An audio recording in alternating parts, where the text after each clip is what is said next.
Hey everyone, and welcome. Today, we're going to jump into a really simple but super important lesson. It's all about something called a clear conscience. So, what in the world is a clear conscience? Well, here's our key phrase for the day. Look how simple this is. It's a heart that feels right with God and people. That's it.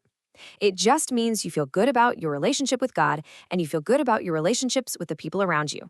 Everything is just clear. Okay, so you might be thinking, that sounds nice, but why is this such a big deal? That's a great question. And the answer is because it's the foundation for so much of our spiritual life. The state of our conscience affects pretty much everything. This slide really breaks it down for us. Let's look at the difference. On the left, when you have a flawed conscience, it's like trying to make a call with 0 bars. Prayer just stops. Your whole spiritual life kind of suffers. But look at the right side. With a clear conscience, that connection is wide open. You can boldly approach God, and you don't have that heavy feeling of being condemned. It's a total game changer. All right, theory is great, but the best way to really get this is to see it in action. So let's treat this like a language class and dive into some practice sentences. Our first example comes from the book of Acts. It says, I exercise myself to always have a conscience without offense toward God and men.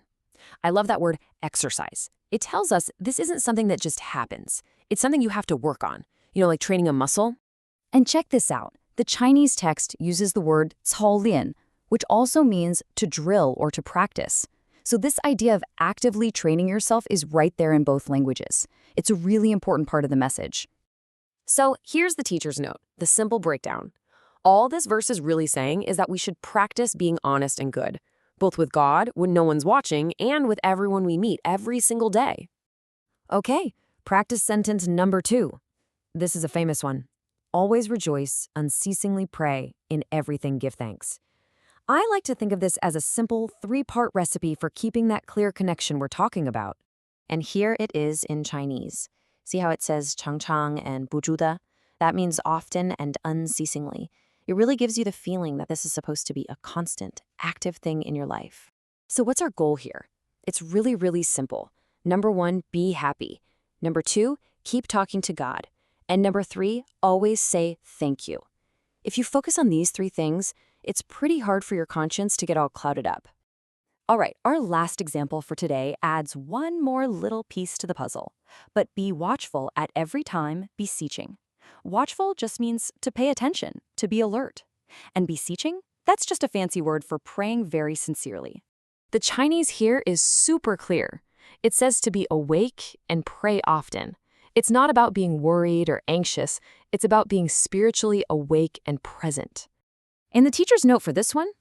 It's a simple reminder to stay alert, Don't fall asleep spiritually.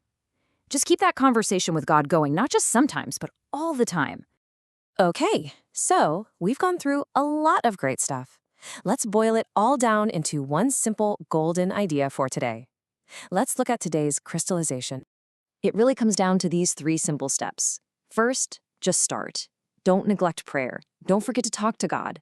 Then you move to step 2. Make it a regular habit. Pray unceasingly. And what's the result of all that? Well, that's the best part. You get to actually enjoy God and all the blessings that come from that relationship. It goes from being a chore to being a total joy. So, to finish up, I've got a little piece of homework for you. It's an easy one, I promise. Just ask yourself this question. What's one thing you can thank God for right now? Because being thankful, well, that's one of the best ways to start clearing up your conscience. Thanks so much for joining me today.